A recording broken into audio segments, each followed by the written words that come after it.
हो गया चलो।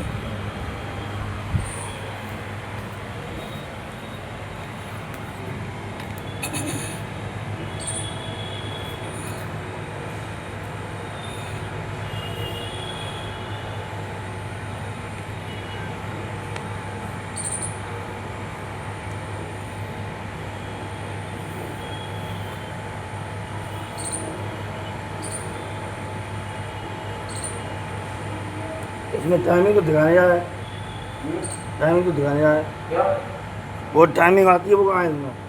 टाइमिंग? टाइमिंग नहीं आ रही है। तो लाल निशान था वो, ये लाल निशान इससे फिक्सर था ये वाला। आ तो रही है ऊपर। आज अब आ रही है।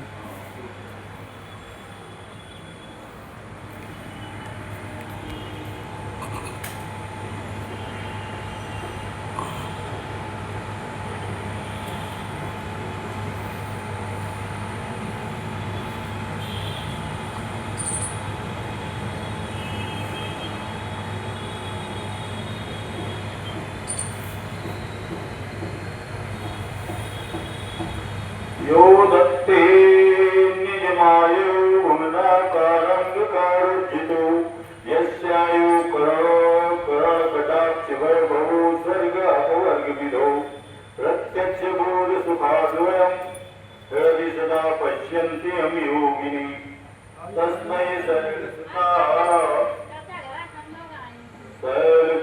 शैलसुतांशुदात वपुषे शाश्वत नमस्ते जिसी कृपालितवीक्षणं स्मितमनोगवक्त्राब्जं संसारकलयो उज्ज्वलं समिताघोरपत्रयं करोति किमपि स्फुरतसौख्य सच्चिदवपोधराधरसुता भुजतवलयितं महोमंगलम्। भगवान की 12 ज्योतिर्लिंगों की कथा आती है, जिसमें 12 ज्योतिर्लिंगों में पहला ज्योतिर्लिंग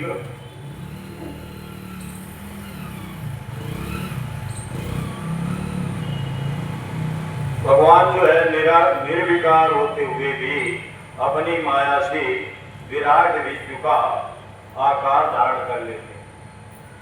निर्विकार का मतलब भगवान में कोई कमी नहीं है, उसे निर्विकार कहते हैं। फिर अपनी माया से, विकार का मतलब जिसमें कोई कुछ कार्य न हो, वो निर्विकार। लेकिन फिर भी एक तरफ हमें निर्विकार कहा गया है, दूसरी ओर कहा गया कि भगवान की शक्ति माया है और माया के द्वारा भगवान सारे संसार का आकार धारण कर लेते हैं। इतना बड़ा विशाल आकार हो जाता है कि उनके मुख जो है आकाश है, पृथ्वी उनका उदर है और पाताल उनके पैर है, यानी सारा ब्रह्मांड जो है इतना विशाल रूप भगवान का है। इसे कहते हैं विराट रूप। विराट रूप का मतलब जिसमें सारा विश्व भगवान के अंदर आ जाए, ऐसा रूप भगवान धारण करते हैं। और भगवान की कृपा कटाक्ष के वैभव बताए जाते हैं। योगी लोग जिन भगवान की को हृदय के भीतर अद्वितीय आत्मा आनंद के रूप में देखते हैं, ऐसे तेजमय भगवान शंकर का, जिनका आधा शरीर पार्वती और आधा शरीर भोलेनाथ का है, ऐसे भगवान को प्रणाम करते हुए, प्रणाम है, नमस्कार है मेरा। कृपाल ललित वीक्षण स्मित मनोग वक्त्राब्जम, भगवान की कृपा पूर्ण चितवन बड़ी ही सुंदर है। भगवान का मुखारविंद मंद मुस्कान वाला है, मनोहर है, चंद्रमा की कला से उज्ज्वल है। भगवान तीनों तापों को मिटाने वाले हैं। तीन प्रकार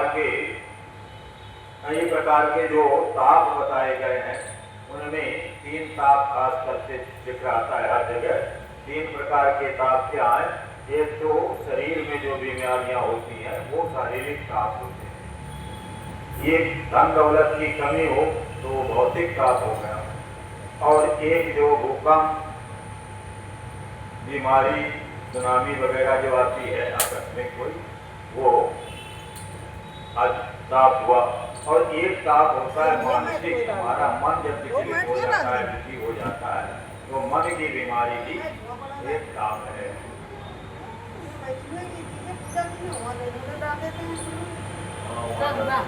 अरे ये सब चीजें पूजा करते हैं बैठ के, खुले रहते हैं, इधर डाल देते हैं। बाहर है। हाँ, पूजा करने की चीजें हैं ना, खुले के रखते हैं, पूजा करते हैं। कोई रख दिए होंगे। अंदर है तो काहे के बाहर कर दिए। लोग सब पूजा करते थे हमारी, और पूजा करते हैं। और पता नहीं बाहर के रख दिए। कोई रखता नहीं।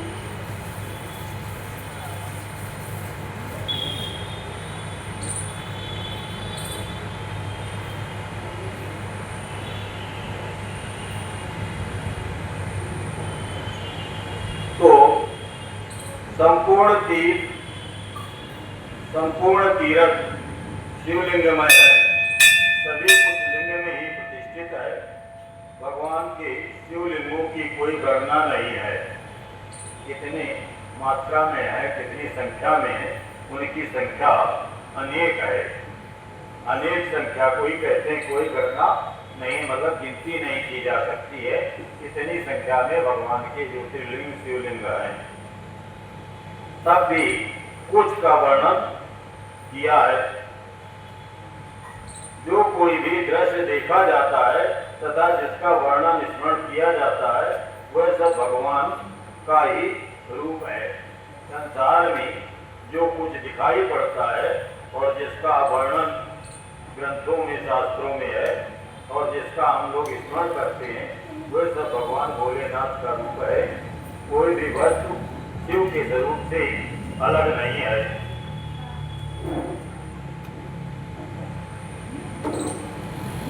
भगवान शंभु ने सब लोगों पर कृपा करने के लिए ही देवता और असुरों और मनुष्यों सहित तीनों लोगों को, सारे संसार को शिवलिंग रूप से व्याप्त किए कर रखा है। समस्त संसार पर कृपा करने के उद्देश्य से भगवान भोलेनाथ तीर्थ में और अन्य स्थलों में नाना प्रकार के शिवलिंग धारण करते हैं। जहाँ जहाँ जब जब भक्तों ने भक्तपूर्वक भगवान का स्मरण किया, तहाँ तहाँ तब तब भगवान ने अवतार लिया है और अवतार लेकर वहाँ स्थित हो गए हैं। संसार के उपकार करने के लिए भगवान ने अपने स्वरूपभूत लिंग की कल्पना की है। अब उनमें से कुछ का वर्णन किए देते हैं। ब्राह्मणों, भूमंडल में जो शिवलिंग है उनकी गणना नहीं हो सकती, तो भी प्रधान का परिचय देते हैं। भूतल पर जो मुख्य ज्योतिर्लिंग है, आज वर्णन उनका करते हैं। पहला तो सौराष्ट्र में सोमनाथ है। श्री सोमनाथ का दर्शन करने के लिए काठियावाड़, जो अब पहले का पुराना नाम काठियावाड़ था, उसी का अब नाम हो गया गुजरात। गुजरात प्रदेश में एक सौराष्ट्र क्षेत्र है।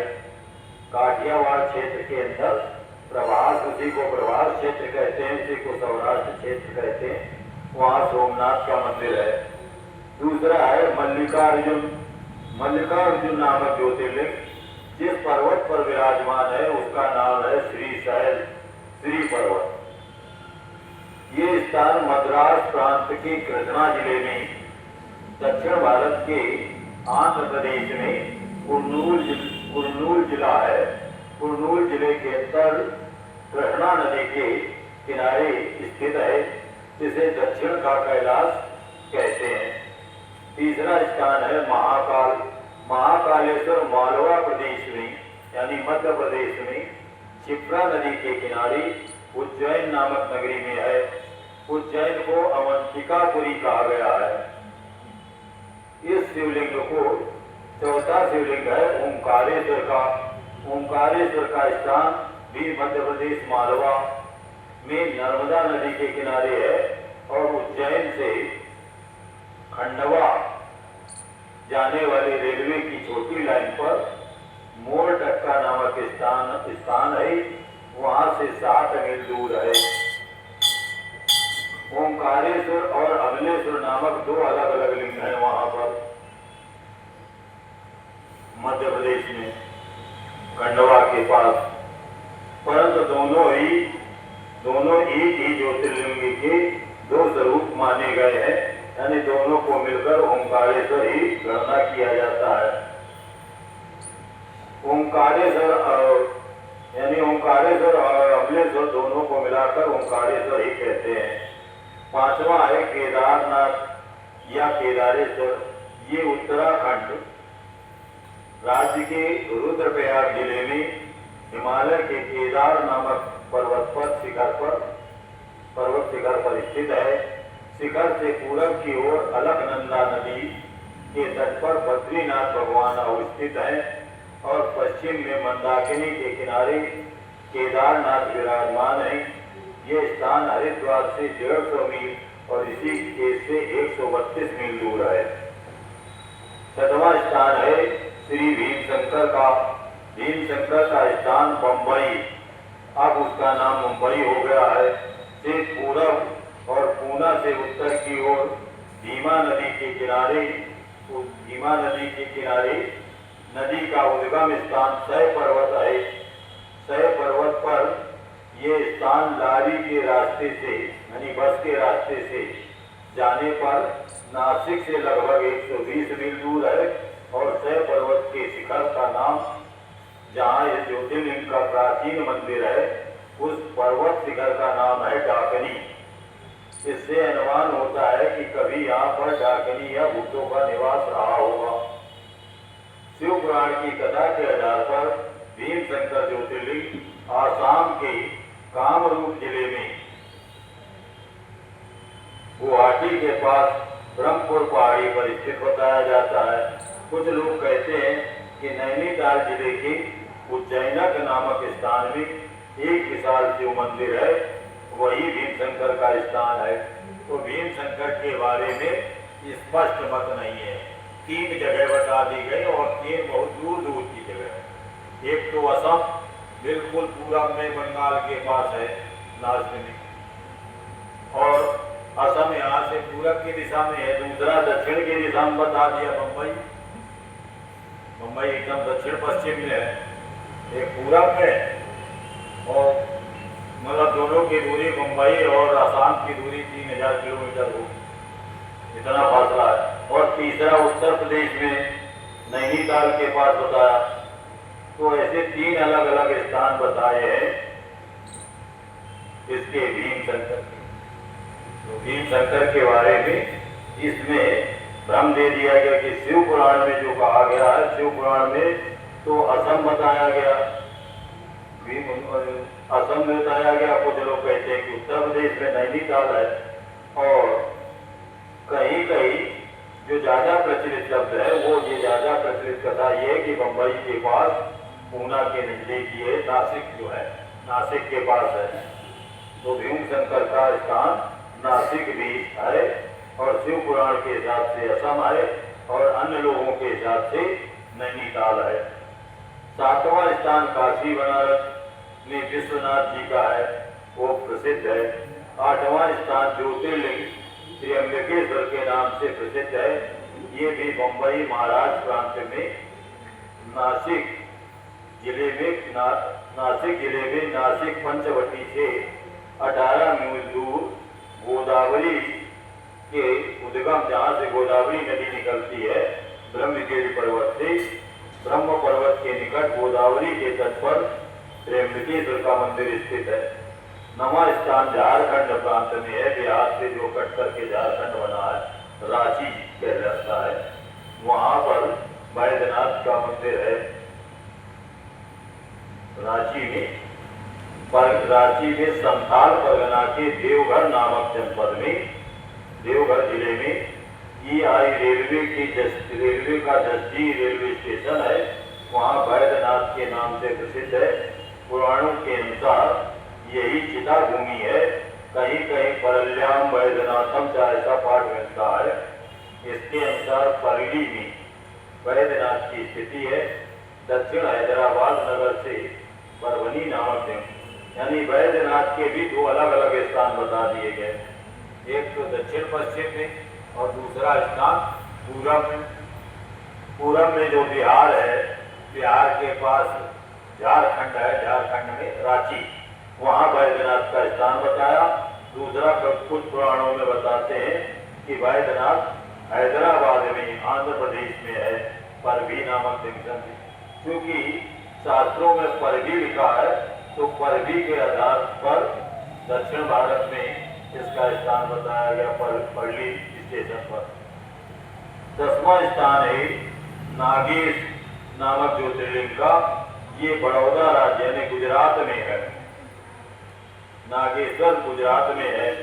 गोमती द्वार से ईशान कोण में 12-13 मील की दूरी पर एक दारुक नामक जंगल है, दारुक वन में स्थित है नागेश्वर। कोई दारुक वन के स्थान से द्वारका वन उसका पाठ करते हैं, द्वारका वन कहते हैं। तो द्वारका वन के अनुसार ये स्थान द्वारका के निकट सिद्ध होता है। कोई इसे दक्षिण हैदराबाद के पास अवड़ा ग्राम में शिवलिंग को ही नागेश्वर ज्योतिर्लिंग मानते हैं। तो इस तरह से अब कुछ लोग इसे यूपी के अल्मोड़ा से 17 मील उत्तर पूर्व में योगेश जागेश्वर सिंह शिवलिंग को नागेश्वर मानते हैं। इस तरह से नागेश्वर के बारे में भी 3-4 स्थानों का वर्णन है कि यहाँ पर नागेश्वर है। फिर 11वां है रामेश्वर तीर्थ। रामेश्वर तीर्थ सेतुबंधु रामेश्वर, ये तमिलनाडु में है। रामनाथपुरम जिला, उसको रामानंद जिला भी कहते हैं। समुद्र के किनारे रामेश्वर का विशाल मंदिर शोभा पाता है। 12वां स्थान है भुवनेश्वर का, जिसे कृष्णेश्वर भी कहते हैं। ये हैदराबाद राज्य के अंतर्गत दौलताबाद स्टेशन औरंगाबाद के पास है। छत्रपति संभाजी नगर से 30 किलोमीटर दूर दक्षिण भारत में ये शिवालय 12वां कृष्णेश्वर का शिवालय है। तो इस तरह से 12 ज्योतिर्लिंग का कल भी चर्चा हुई थी। ये 12 ज्योतिर्लिंग है जो प्रतिदिन प्रातः काल उठ करके इन 12 नामों का पाठ करता है, वह सब पापों से मुक्त हो जाता है। 12 नामों का फिर से पाठ, संस्कृत पाठ बताए दे रहे हैं। सौराष्ट्रे सोमनाथम चा श्रीशैले मल्लिकार्जुनम। सोमनाथ, सौराष्ट्र में सोमनाथ, ये शिव पुराण में जो भाष्य लिखा है उसके अनुसार सौराष्ट्र में सोमनाथ, श्रीशैले मल्लिकार्जुनम, शैल पर्वत में मल्लिकार्जुन, उज्जैनी में महाकाल, उज्जैन्याम महाकाली, ओंकारी परमेश्वरम, चौथा ओंकारेश्वर, 5वां केदारम, हिमत पृष्ठी, हिमालय में केदार है 5वां, और डाकिनी पर्वत में डाकिन्याम भीमशंकरम, डाकिनी पर्वत में भीमशंकर है। 7वां वाराणस्याम चा विश्वेशम त्र्यंबकम गौतमी तटे, वाराणसी में विश्वेश्वर भगवान और गौतमी नदी के तट पर त्र्यंबक भगवान। तो इस तरह से 8 ये हुई। नमः वैद्यनाथम चिताभूमि, चिताभूमि में वैद्यनाथ, नागेशम दारुकावनी, नागेश्वर दारुकवनी, शीतबंधीश रामेश्वरम, शीतबंध में रामेश्वर, और घुसनेशम तू शिवालय में घुसनेश्वर। इस तरह से 12 नाम का ये श्लोक है। द्वादशेतानि नामानि प्रातः उत्थाय पठे, प्रातः काल उठ करके ये 12 नाम जो पढ़ता है, सर्व पाप विनिर्मुक्ता सर्व सिद्धि बलम लभी, उसे सभी तरह की सफलता मिलती है इन 12 नामों के सुबह लेने से। मुनीश्वर जिस मनोरथ को पाने की इच्छा रखकर श्रेष्ठ मनुष्य 12 नामों का पाठ करेंगे, उनके मनोरथ पूरे होंगे। अतः जो स्वतंत्रता करण वाले पुरुष निष्काम भाव से इन नामों का पाठ करेंगी उन्हें कभी माता के गर्भ में निवास नहीं करना पड़ेगा, अर्थात मोक्ष की प्राप्ति इन 12 नामों के पाठ करने से होती है। इन सब के पूजन मात्र से इस संसार में समस्त वर्णों के लोग, समस्त लोगों का दुख नाश होता है और परलोक में मोक्ष मिलता है। इन 12 ज्योतिर्लिंगों का नवनीत प्रयास पूर्वक खाना चाहिए। ऐसा करने वाले पुरुष के पाप नष्ट हो जाते हैं। ये मैंने ज्योतिर्लिंगों के दर्शन और पूजन का फल बताया। अब ज्योतिर्लिंगों के उपलिंग बताए जाते हैं। सोमनाथ का उपलिंग है अंतकेश्वर, यानी ज्योतिर्लिंग के साथ साथ उनके निकट का कोई लिंग है तो उसका नाम उपलिंग है, उसका नाम है अंतकेश्वर। अंतकेश्वर मही नदी और समुद्र के संगम पर स्थित है। फिर मल्लिकार्जुन से प्रकट हुआ उपलिंग है रुद्रेश्वर। जैसे उसमें दूसरा पहला नाम था सोमनाथ, तो सोमनाथ का हो गया अंतकेश्वर, और दूसरा नाम है मल्लिकार्जुन तो उसके निकट का हो गया रुद्रेश्वर, और तीसरा भृगुकच्छ में, रुद्रेश्वर भृगुकच्छ में स्थित है और उपासकों को सुख देने वाला महाकाल संबंधी उपलिंग दुग्धेश्वर या दूधनाथ के नाम से भी प्रसिद्ध है रुद्रेश्वर। वह नर्मदा के तट पर और सभी पापों को दूर करने वाला है। फिर आया ओंकारेश्वर का नंबर। ओंकारेश्वर का उपलिंग है कर्दमेश्वर। कर्दमेश्वर भी विंध्य सरोवर के तट पर है। फिर केदारेश्वर का उपलिंग है भूतेश्वर। भूतेश्वर यमुना के किनारे स्थित है उत्तराखंड में। फिर आया भीमशंकर का उपलिंग भीमेश्वर। भीमेश्वर भी सर पर्वत पर स्थित है, भीमशंकर के पास में, भीमेश्वर के पास में। फिर नागेश्वर, नागेश्वर का उपलिंग है भूतेश्वर। भूतेश्वर केदारनाथ का भी है और नागेश्वर का भी भूतेश्वर है। तो भूतेश्वर जो है वो मल्लिका सरस्वती के तट पर स्थित है और उसके दर्शन करने से पाप दूर होते हैं। मतलब जहाँ नागेश्वर का मंदिर है वहीं निकट में ही भूतेश्वर का भी है। रामेश्वर से प्रकट हुई उपलिंग को गुप्तेश्वर और घुसमेश्वर से प्रकट हुए को व्याघ्रेश्वर कहा गया है। इस प्रकार ये ज्योतिर्लिंग के उपलिंगों का वर्णन है। एक बार अनुसुईया की कथा आती है। अत्रि की पत्नी अनुसुईया है। गंगा जी के तट पर मुक्तदायिनी काशीपुरी प्रसिद्ध है बनारस, और वो भगवान की निवास स्थली है। शिवलिंगमयी काशी को समझना चाहिए। काशी में अभिमुक्त कृतवासेश्वर काशी में है। काशी में तिलभांडेश्वर, दशाश्वमेघ आदि और गंगा सागर आदि के संगमेश्वर, भूतेश्वर, नारीश्वर, भटकेश्वर, पूरेश्वर ये सब हैं। अयोध्या के नागेश आदि भी प्रसिद्ध हैं। फिर शिवलिंगों का वर्णन करके अत्रीश्वर की कथा आती है। अत्रीश्वर अनुसुईया, गंगा जी ने एक बार अनुसुईया से कहा, माता अनुसुईया से गंगा जी कह रही हैं, यदि तुम 1 वर्ष तक शंकर जी की पूजा और पति सेवा का फल मुझे दे दो तो मैं देवताओं का उपकार करने के लिए सदा यहाँ पर निवास करूंगी। माने जहाँ पर अत्रि और ये अनुसुईया का निवास स्थान है वहाँ पर मंदाकिनी नाम से गंगा ने कहा कि हम गंगा नदी वहाँ निवास करेगी जहाँ अत्रि और अनुसुईया, मतलब अपने मुख्य मार्ग के अलावा वहाँ से अलग प्रकट हुई है। एक तो हिमालय बद्रीनाथ केदारनाथ से वहाँ से गंगा जी चली है, हरिद्वार होते हुए कानपुर होते हुए चलिए प्रयाग और काशी होते हुए आगे गई हैं। दूसरा जो है जहाँ अत्रि का आश्रम है वहाँ भी गंगा का स्रोत है। तो वहां गंगा जी ने कहा कि मैं यहाँ पर आपके पास बहूंगी, यदि आप 1 साल की तपस्या का फल मुझे दे दो तो आपके नजदीक गंगा प्रवाहित होगी। ऐसा गंगा जी ने उनसे कहा है अनुसुईया से।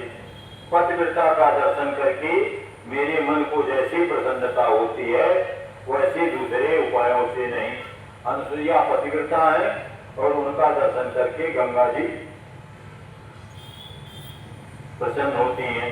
सती अनुसुईये, मैंने तुमसे सच्ची बात कही है, पतिव्रता स्त्री का दर्शन करने से पापों का नाश होता है और विशेष शुद्धि प्राप्त होती है, क्योंकि पतिव्रता नारी पार्वती के समान पवित्र होती है। अतः यदि तुम जगत का कल्याण करना चाहती हो अनुसुईया, तो संसार के हित के लिए मेरी मांगी हुई वस्तु मुझे देती हो तो मैं अवश्य ही यहाँ स्थिर रूप से निवास करूंगी। कहाँ? जहाँ स्त्री का आश्रम है। बताते हैं कि एक बार स्त्री को प्यास लगी या कोई जल की जरूरत पड़ी और वहां निकट में जल नहीं था, तब इन्होंने आराधना पूजा करके वहां जल प्रकट किया है गंगा को। अनुसुईया गंगा जी ने कहा है कि आप अपने पद सेवा पतिव्रता धर्म का 1 वर्ष का पुण्य मुझे दे प्रदान करें तो मैं प्रकट हो जाऊंगी। तो ऐसे गंगा वहां प्रकट हो गई जहां पर गंगा की कोई संभावना नहीं। अतः यदि तुम जगत तक, सूत जी कहते हैं गंगा की बात सुन करके अनुसुईया ने वर्ष भर का सारा पुण्य गंगा मैया को दे दिया। अनुसुईया के पतिव्रत संबंधी महान कर्म को देख करके भगवान महादेव जी प्रसन्न हो गए और पार्थिव लिंग से तत्काल वहां पर भोलेनाथ प्रकट हुए और साक्षात दर्शन दिया भोलेनाथ ने।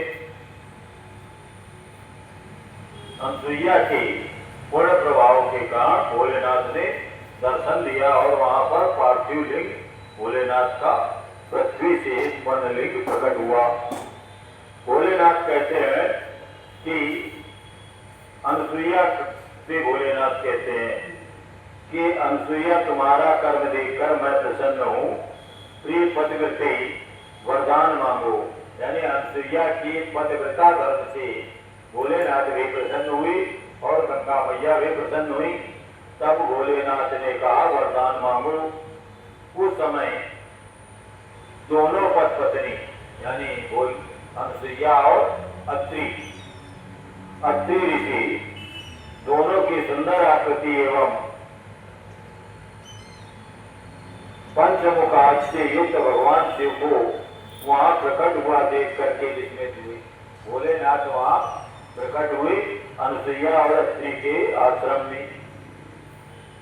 शिव को प्रकट हुआ देखकर विस्मित हुए और उन्होंने स्तुति की भक्त भाव से, भगवान शंकर का पूजन किया। फिर भोलेनाथ से कहा, उन ब्राह्मण दंपति यानी ऋषि अत्रि ऋषि और अनुसुईया ने भोलेनाथ से कहा, यदि आप प्रसन्न हैं और जगदम्बा गंगा भी प्रसन्न है तो आप इस तपोवन में निवास कीजिए और समस्त लोगों के समस्त संसार को सुखदायक हो जाइए। गंगा और शिव दोनों ही प्रसन्न होकर उस स्थान पर ऋषि शिरोमण जहाँ रहते थे अत्रि, वहां पर अत्रीश्वर नाम से भोलेनाथ का वहाँ जो नामकरण है वो है अत्रि ईश्वर। अत्रि के आश्रम में भोलेनाथ ने और गंगा ने जो लिंग के पार्थिव लिंग के रूप में प्रकट हुए उसका नाम पड़ा अत्रि ईश्वर। अत्रि ईश्वर की कथा हुई। अब अगली कथा है कि नंदकेश ऋषि भोलेनाथ नंदकेश्वर के रूप में भी उत्पन्न हुए हैं। वैशाख शुक्ला सप्तमी के दिन गंगा जी नर्मदा में कैसे आई। एक ब्राह्मणी थी जिसका नाम था ऋषिका। ऋषिका नाम की ब्राह्मणी थी। वह किसी ब्राह्मण की पुत्री थी और एक ब्राह्मण को ही विधिपूर्वक ब्याही गई थी। यद्यप वह द्विज पत्नी उत्तम व्रत का पालन करने वाली थी तो भी पूर्व जन्म में कोई उससे अशुभ कार्य हो गया था।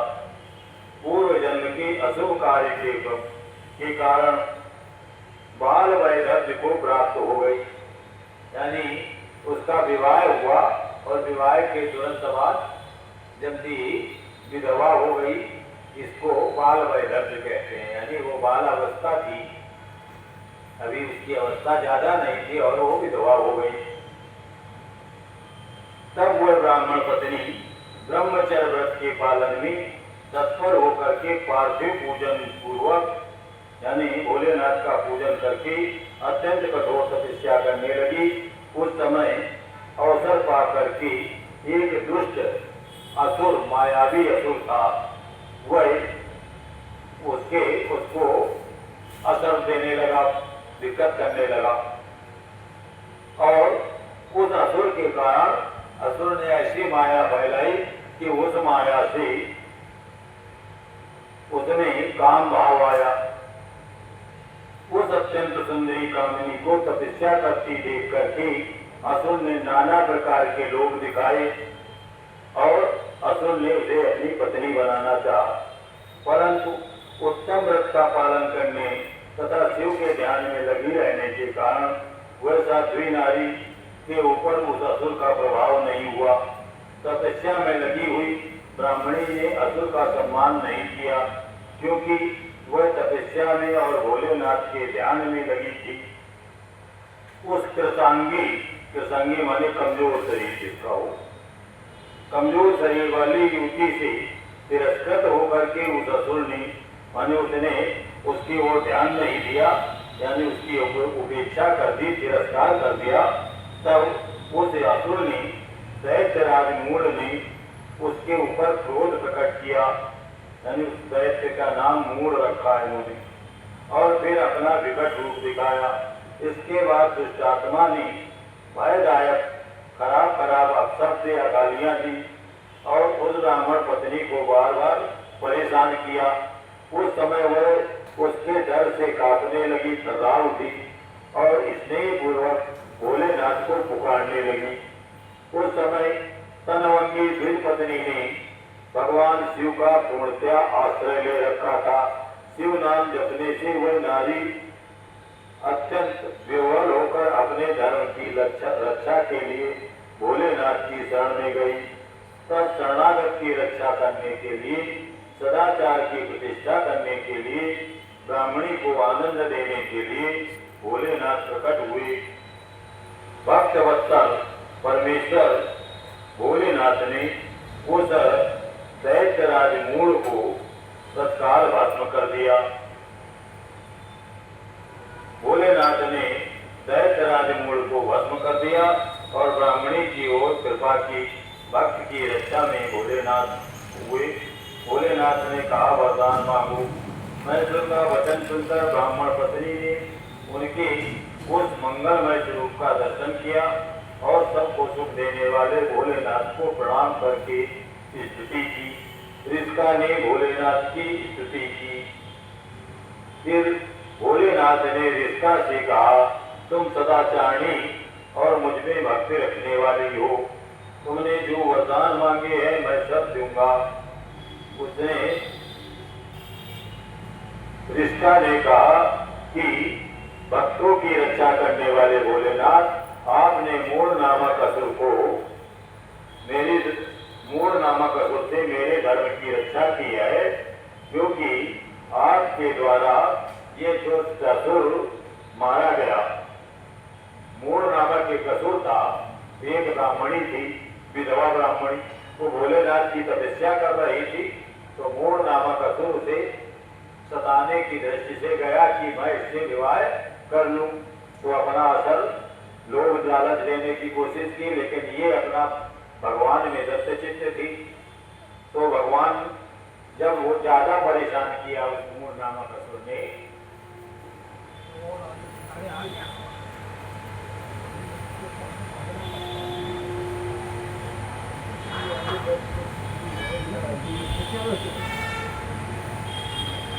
मूढ़ नामक असुर था और एक विधवा ब्राह्मणी को वो परेशान कर रहा था। विधवा ब्राह्मणी ने भोलेनाथ की में मन लगाया और भोलेनाथ को याद किया, तो भोलेनाथ फिर रक्षा के लिए प्रकट हुए और मूल नामक असुर को भोलेनाथ ने भस्म कर दिया। भस्म करने के बाद भोलेनाथ ने उस ब्राह्मण पत्नी से कहा कि वरदान मांगो। तब वो ब्राह्मण पत्नी का नाम ऋषिका था। ऋषिका ने कहा, आप तो भक्तों की रक्षा करने वाले ईश्वर हैं, आपने मूल नामक असुर से मेरे धर्म की रक्षा की है, मेरा धर्म बचाया, ब्रह्मचारी धर्म, और आपके द्वारा यह असुर मारा गया। ऐसा करके भोलेनाथ आपने संपूर्ण जगत की रक्षा की है, यानी जगत से सदाचार और ब्रह्मचर्य को आपने जीवित रखा। अब आप मुझे अपने चरणों की परम उत्तम अनन्य भक्ति प्रदान कीजिए, यही मेरे लिए वरदान है। यानी भक्ति को उसने वरदान के रूप में मांगा, इससे अधिक और क्या हो सकता है। प्रभु भोलेनाथ दूसरी प्रार्थना भी सुनिए। आप लोगों के उपकार करने के लिए इस स्थान पे, जिस स्थान में वो असुर मारा गया था, जहाँ ब्राह्मणी तपस्या कर रही थी, उस ऋषिका ने कहा कि भोलेनाथ आप इसी स्थान पर सदा के लिए स्थित हो जाइए। तो महादेव जी ने कहा, ऋषि तुम सदाचारी और विशेषता भक्ति रखने वाली हो, तुमने मुझसे जो वरदान मांगे हुए दोनों वह वरदान मैंने दे दिए।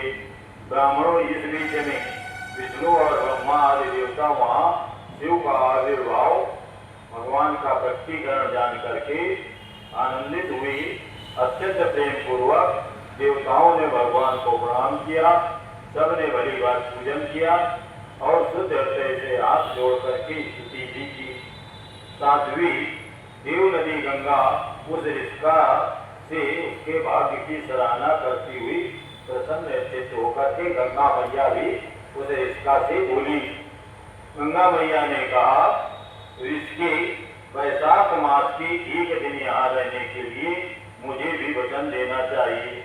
उस दिन मैं भी इस तीर्थ में निवास करना चाहती हूँ, एक दिन के लिए। गंगा जी की बात सुनकर के उत्तम व्रत का पालन करने वाली ऋषिका ने प्रसन्नता पूर्वक कहा, बहुत अच्छा, ऐसा ही हो। भगवान शिव ऋषिका को आनंद देने के लिए अत्यंत प्रसन्न होकर के पार्थिव लिंग के रूप में वहाँ पूर्ण अंत से विलीन हो गए। और ये देख करके देवता आनंदित हुई। भोलेनाथ और ऋषिका की प्रशंसा की देवताओं ने, अपने अपने धाम को देवता गए। उस दिन से नर्मदा का वह तीर्थ उत्तम और पावन हो गया, और वो नर्मदा का तीर्थ था तथा संपूर्ण पापों का नाश करने वाले भोलेनाथ वहाँ पर नंदकेश के नाम से विख्यात हुए। गंगा भी प्रतिवर्ष वैशाख मास की सप्तमी के दिन अपनी इच्छा से पाप धोने के लिए वहां जाती हैं, जो मनुष्यों से वे ग्रहण किया करती हैं। यानी उस नर्मदा के उस स्थान पे वैशाख सप्तमी को ऐसा माना जाता है कि वैशाख सप्तमी को उस नर्मदा के स्थान पर गंगा भी वहां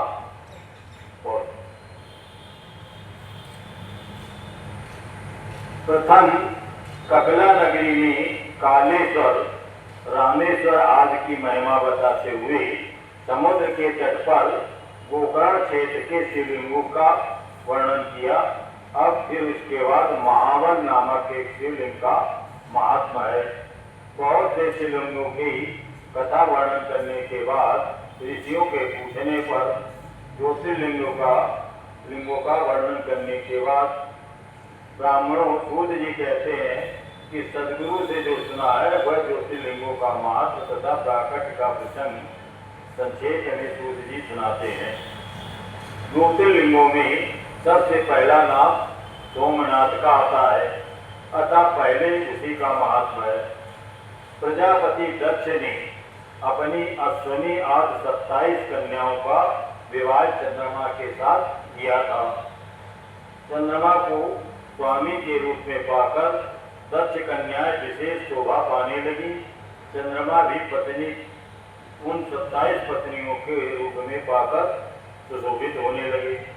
उन सब पत्नियों में रोहिणी नाम की पत्नी थी, एकमात्र वही चंद्रमा को प्रिय थी। 27 में उतनी दूसरी कोई दूसरी पत्नी भी नहीं थी। इससे दूसरी स्त्रियों को दुख हुआ। वे सब अपने पिता की शरण में गई। दक्ष के पास वे सब पिता की शरण में गई, जाकर के अपना दुख बताया पिता को।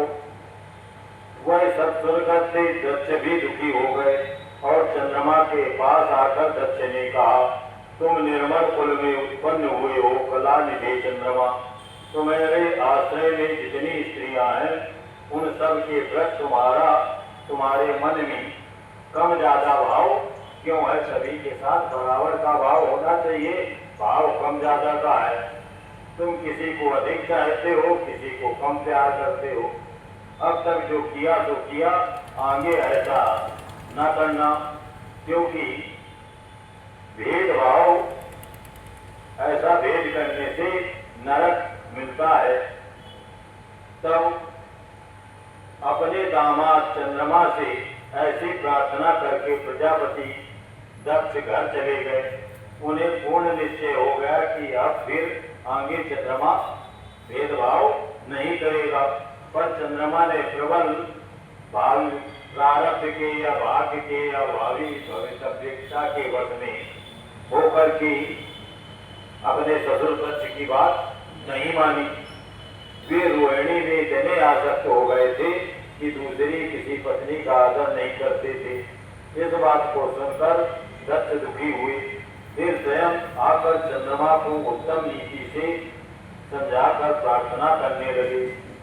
पहले अनेक बार प्रार्थना कर चुके थे, फिर भी चंद्रमा ने बात नहीं मानी। दक्ष ने चंद्रमा से निवेदन किया, इसलिए दक्ष ने चंद्रमा को श्राप दे दिया और कहा कि मैं श्राप देता हूं कि तुम्हें क्षय का रोग, टीबी रोग, यानी जिससे चंद्रमा दिन प्रतिदिन कम होता चला जाता है। ग्रहण पक्ष में उनके क्षीण होते ही उस समय हाहाकार मच गया। सब देवता ऋषि कहने लगे, हाय अब क्या करना चाहिए, चंद्रमा कैसे ठीक होंगे। इस प्रकार दुख में पड़कर के जब देवता व्याकुल हुई, चंद्रमा ने इंद्र आदि देवताओं और ऋषियों को अपनी अवस्था सूचित की। तब इंद्र आदि देवता और ऋषियों में वशिष्ठ ऋषि ब्रह्मा जी के पास गए। ब्रह्मा जी ने जब दुख सुना तो ब्रह्मा जी ने कहा, जो हुआ सो हुआ। ब्रह्मा जी भी दक्ष के पिता है, ससुर के पिता। तो ब्रह्मा जी ने कहा, जो हुआ सो हुआ। अब निश्चय ही वह पलट नहीं सकता। जो श्राप होता है, श्राप का पलटना आसान नहीं होता है। तो ब्रह्मा कहते हैं कि जो श्राप दे दिया दक्ष ने, वो पलट नहीं सकता है।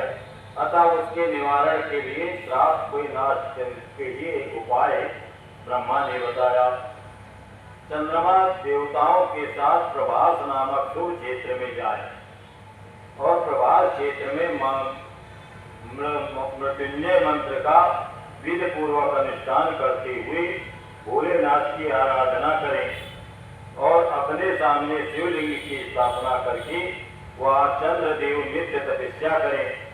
इससे प्रसन्न होकर भोलेनाथ उसे क्षय से मुक्त कर देंगे।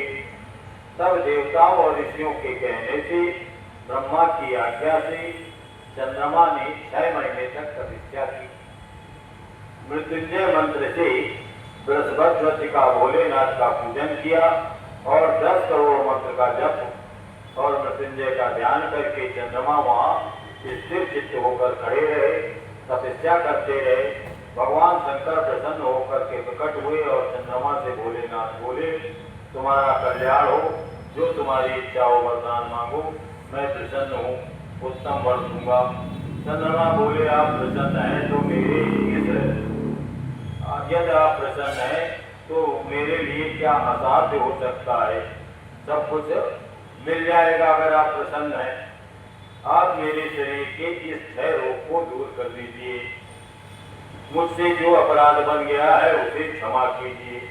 भोलेनाथ ने कहा, कि एक पक्ष में प्रतिदिन तुम्हारी कला क्षीण होगी, यानी 15 दिन चंद्रमा की कला क्षीण होगी और 15 दिन वापस प्राप्त होगी और दूसरे पक्ष में बढ़ती रहेगी।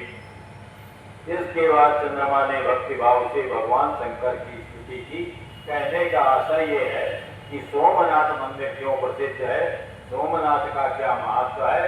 तो सोमनाथ का महत्व यही है कि चंद्रमा ने वहां तपस्या की है भोलेनाथ की, सोमनाथ ने, और चंद्रमा के 6 रोग को का निदान भोलेनाथ ने बताया कि आपका 15 दिन बढ़ोतरी होगी, स्वास्थ्य बढ़ेगा और 15 दिन के लिए आपको कष्ट उठाना पड़ेगा। ये महत्व सोमनाथ का है। फिर आया मल्लिकार्जुन महाकाल का महत्व। महाबली तारक शत्रु यानी तारकासुर का वध किया था कार्तिकेय। कार्तिकेय सारी पृथ्वी की परिक्रमा करके कैलाश पर्वत पर जब आए तब गणेश के विवाह की बात सुनी उन्होंने।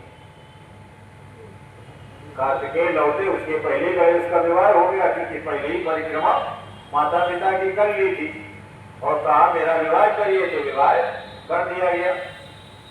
अब सुन करके क्रौच पर्वत पर वो चले गए तपस्या करके।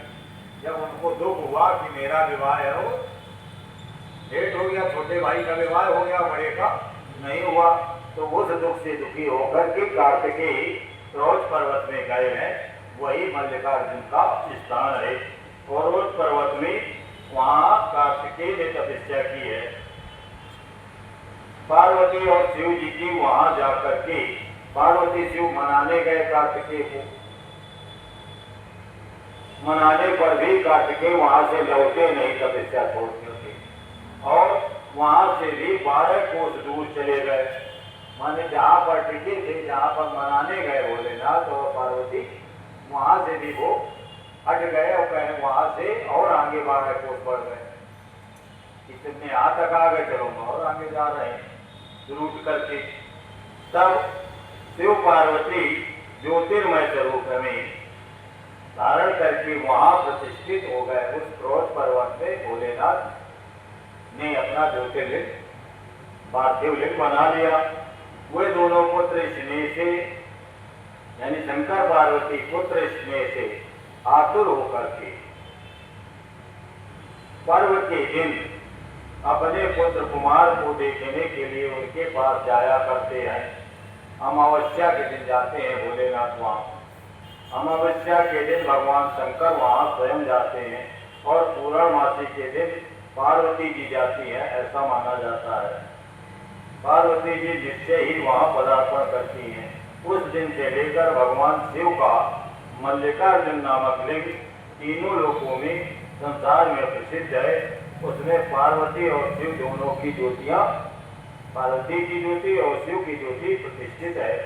मल्लिका का अर्थ है, मल्लिका माने पार्वती होता है और अर्जुन शब्द शिव का वाचक है। मल्लिका अर्जुन 2 शब्द है, तो मल्लिका माने पार्वती, अर्जुन माने भोलेनाथ। उस लिंग का जो दर्शन करता है वह पापों से मुक्त हो जाता है।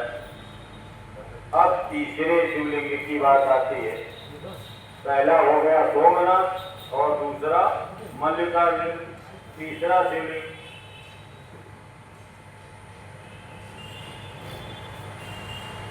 तीसरे शिवलिंग की कथा का वर्णन करते हैं।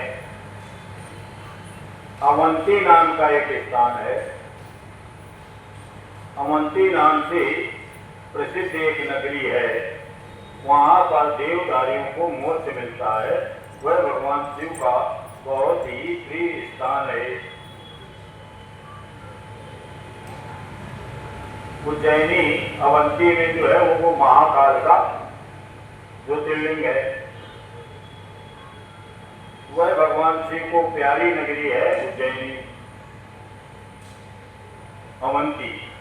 परम पुण्यमयी लोक पावनी अवंतीपुरी में श्रेष्ठ ब्राह्मण रहते थे जो वेदों के स्वाध्याय में लगे रहते थे। वे घर में अग्नि की स्थापना करके प्रतिदिन अग्नोत्र करते और शिव की पूजा में लगे रहते थे। वे ब्राह्मण देवता प्रत्येक पार्थिव शिवलिंग बना करके उसकी पूजा किया करते थे। वेदप्रिय नामक वे ब्राह्मण देवता सम्यक ज्ञानार्जन में लगे रहते थे, इसलिए उन्होंने संपूर्ण कर्मों का फल पाकर वह सदगति प्राप्त कर ली जो संतों को भी नहीं मिलती है। उनके शिव पूजा परायण 4 बालक थे। एक वेदप्रिय नामक ब्राह्मण था। वेदप्रिय नामक ब्राह्मण देवता के 4 बेटे थे जो शिव की पूजा में लगे रहते थे। उनके नाम 4 बेटों के नाम थे देवप्रिय, प्रियमेधा, सुव्रत और सुव्रत। उनके गुण सदा बढ़ने लगे।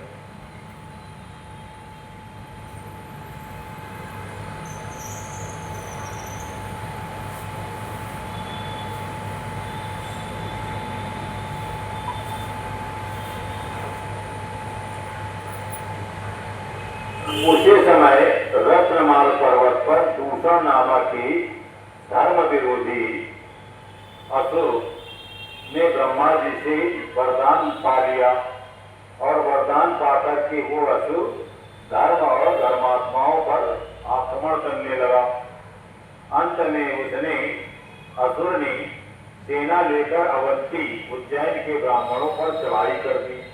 उसकी आज्ञा से 4 भयानक दैत्य प्रलय के समान प्रकट हो गए। शिव विश्वासी यानी शिव पूजक ब्राह्मण ने उन दैत्यों से वो डरा नहीं और जब नगर के ब्राह्मण घबरा गए तब उन्होंने उनको आश्वासन देते हुए कहा, वो जो 4 बालक थे उन्होंने आश्वासन दिया, आप लोग भक्त वत्सल भोलेनाथ पर भरोसा करें। ऐसा कहकर शिवलिंग का पूजन करके भगवान शिव का ध्यान करने लगे। इतने में सेना सहित दूषण ने आकर के ब्राह्मणों को देखा और कहा, इन्हें ब्राह्मणों को मार डालो, बांध लो। वेदप्रिय के उन पुत्रों ने, 4 पुत्रों ने, ब्राह्मणों ने उस समय दैत्य की कही हुई बात नहीं सुनी और भोलेनाथ के ध्यान में मगन रहे। उस दुष्टात्मा दैत्य ने जो ही ब्राह्मणों को मारने की इच्छा की तो उसी समय त्यों ही उनके द्वारा पूजित जो पार्थिव शिवलिंग के स्थान में बड़ी मात्रा में भारी एक आवाज हुई और एक गड्ढा प्रकट हो गया। उस गड्ढे से तत्काल विकट रूपधारी भगवान भोलेनाथ प्रकट हुए जो महाकाल नाम से विख्यात हुए। वे दुष्टों के नाशक और सत्पुरुषों को आश्रय देने वाले हैं। तो ये तीसरी कथा महाकाल की हुई कि उज्जैनी में 4 असुरों ने जो हमला किया था, उस असुरों के हमला से ब्राह्मणों को बचाने का कार्य भोलेनाथ ने महाकाल के रूप में किया था। तीसरा महात्म ये हुआ। फिर आता है महाकाल के बाद चौथा नंबर। ऐसा कहकर महाकाल शंकर ने दूसरा को अपने उपकार मात्र से, जो दैत्य था, भोलेनाथ ने अपने उपकार से भस्म कर दिया। कुछ सेना उनके द्वारा मारी गई, कुछ भाग गई। परमात्मा शिव ने दूषण का वध कर डाला।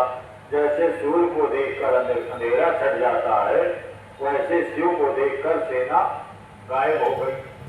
जैसे अंधेरा भाग जाता है, ऐसे सेना भाग गई।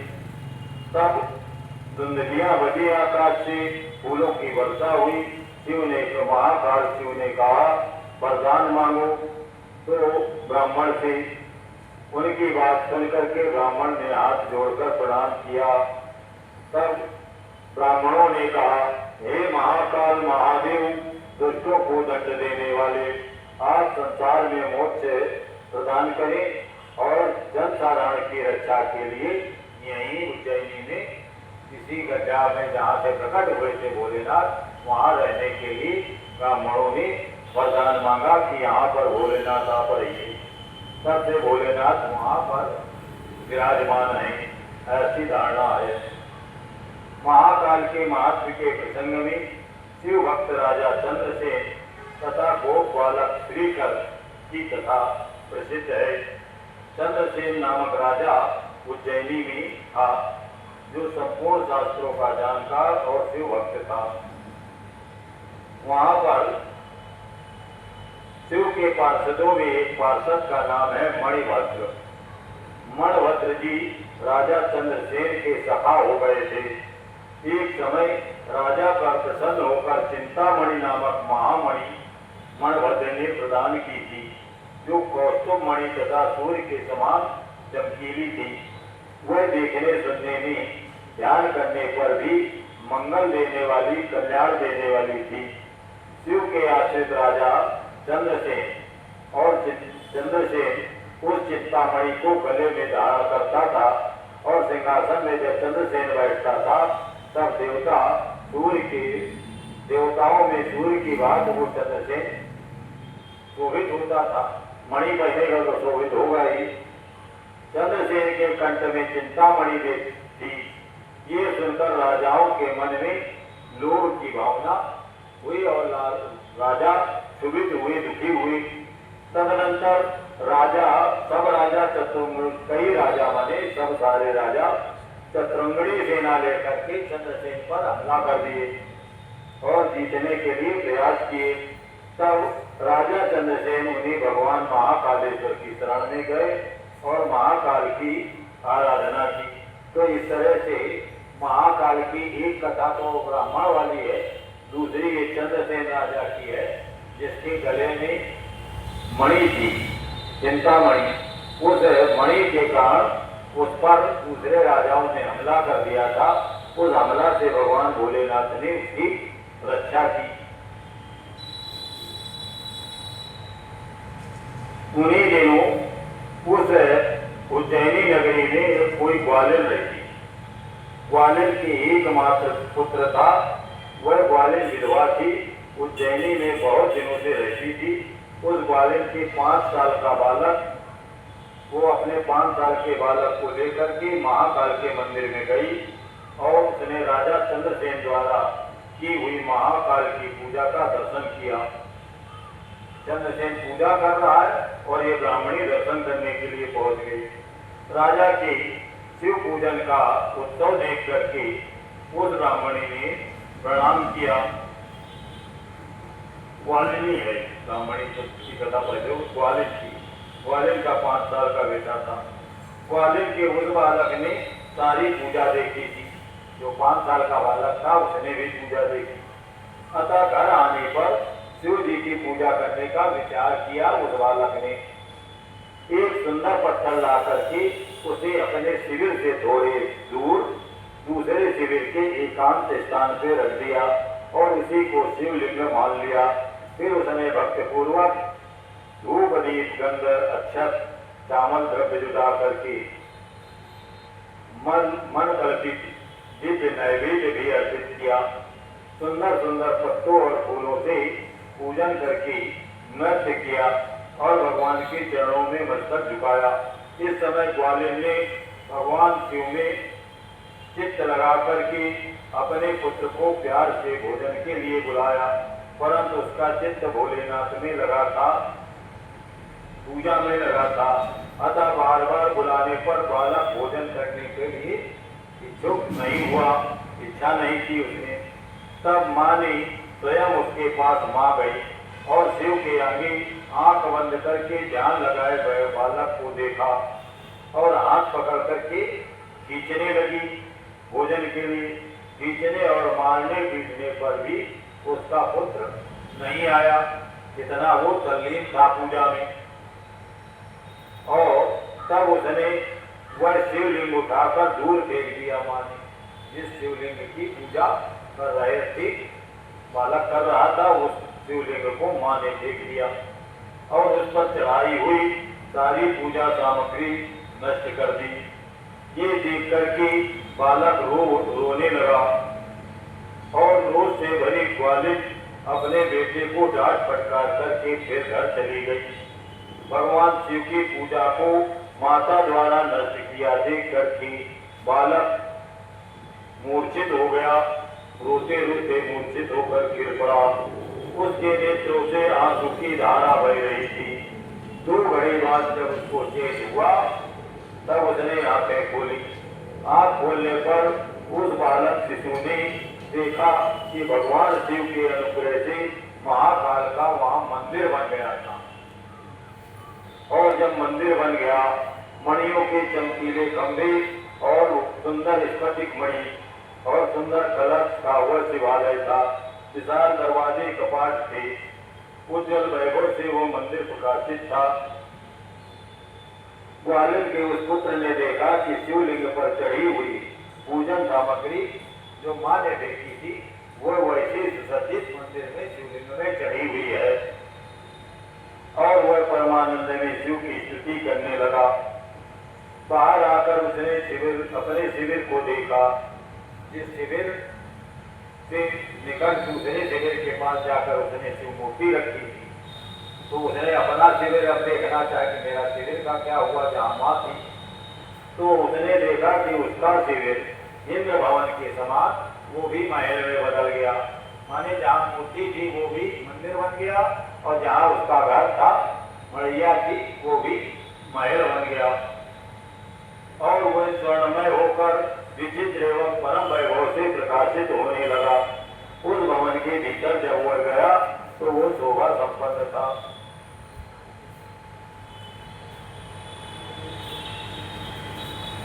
प्रदोष काल में आनंद से हुए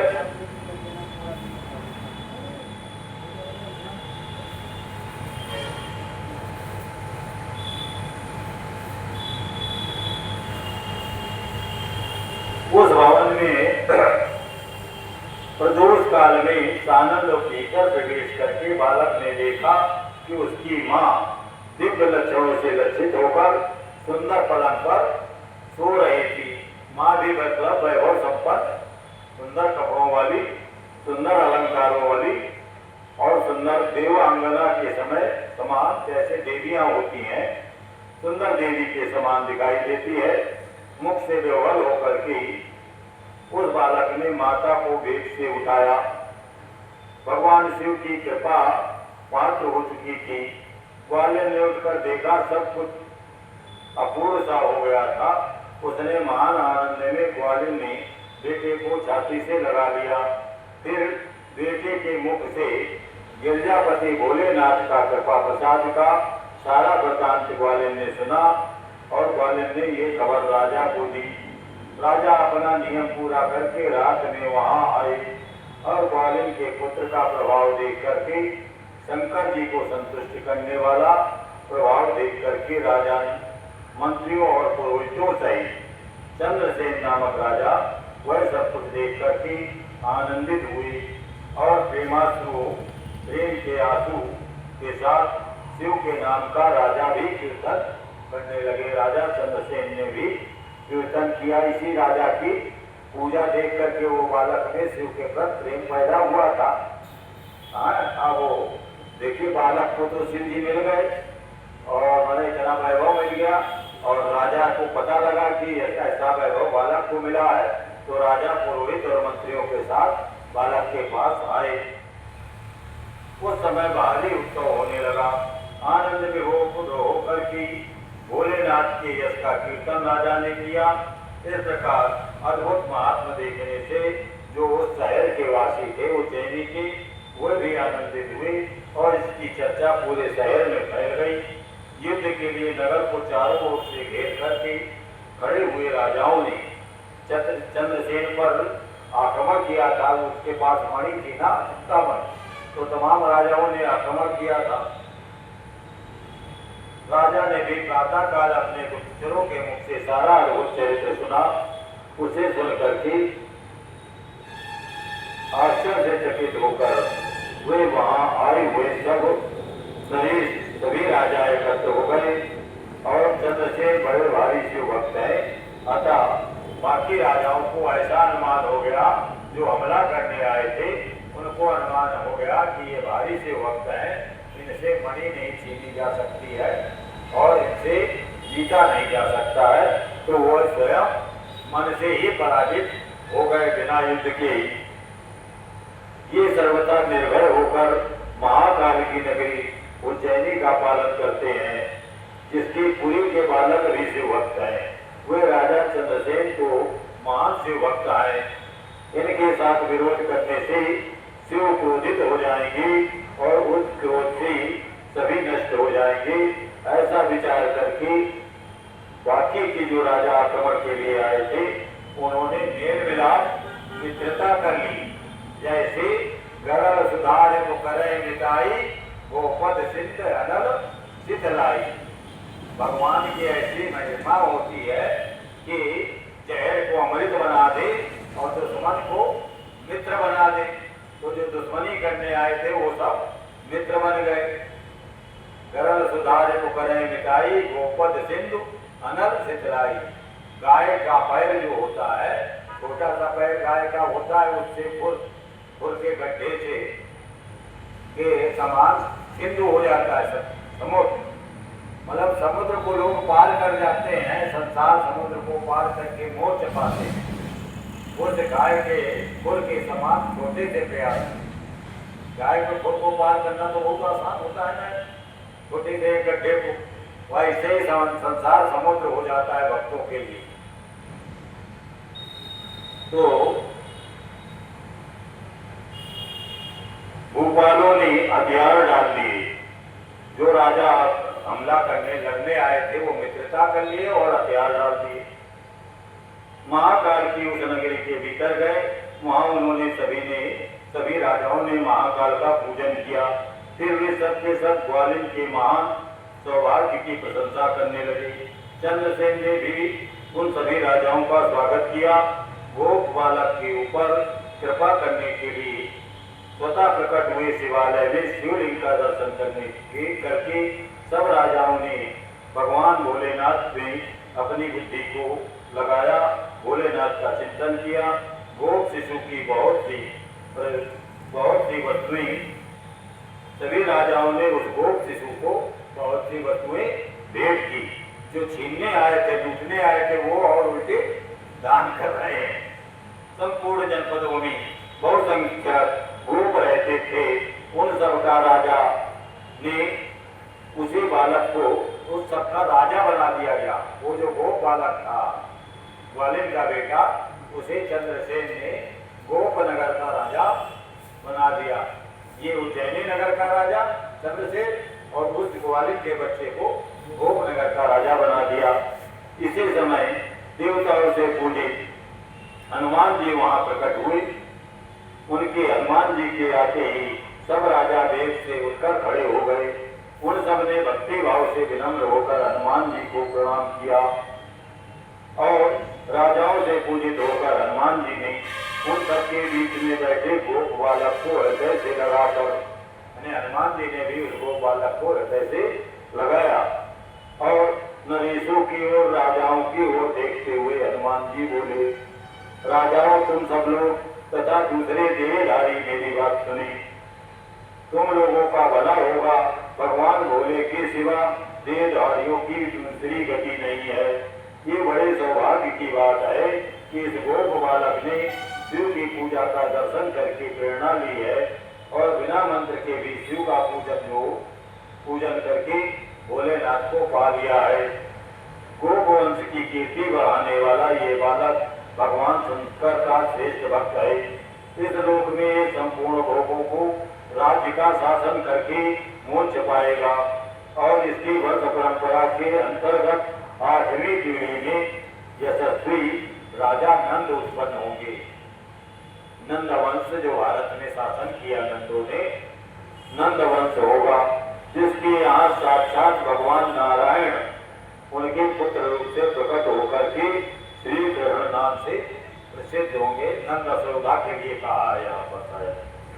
आज से ये गोप कुमार इस जगत में श्री पर, उस गोप कुमार का नाम हनुमान जी ने रखा श्रीकर।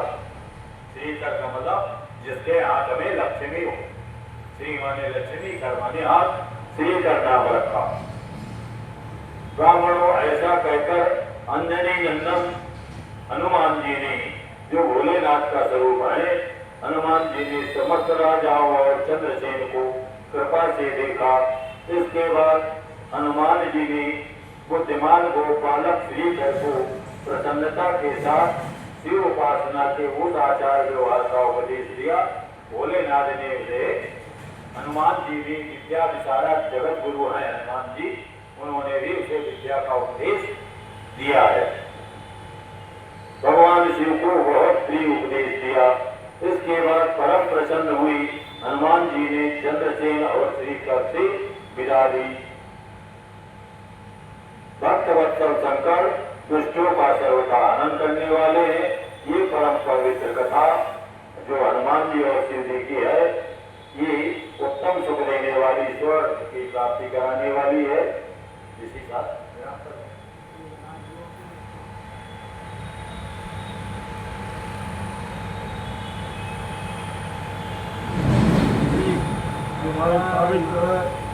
हर हर महादेव। जगत का, विश्व का, धर्म की, हर हर महादेव।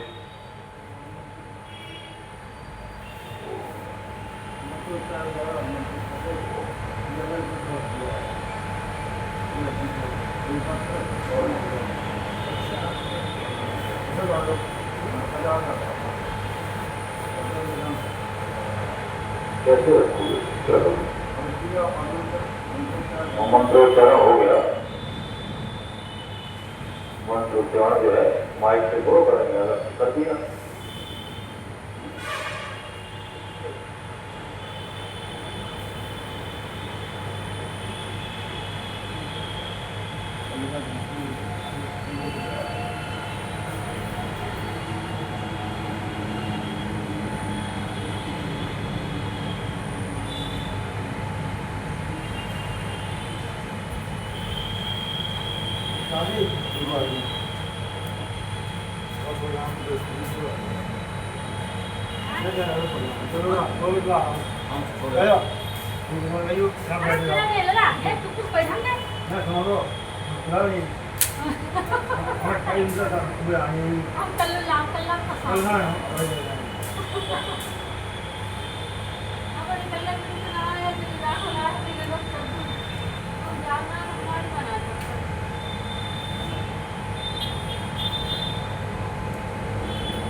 गुरु बनाने से गुरु हुए।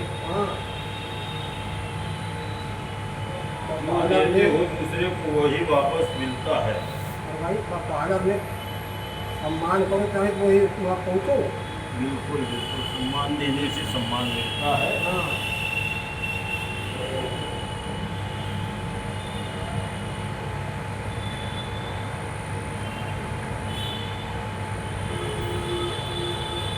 खाओ बड़ा। हाँ बिल्कुल।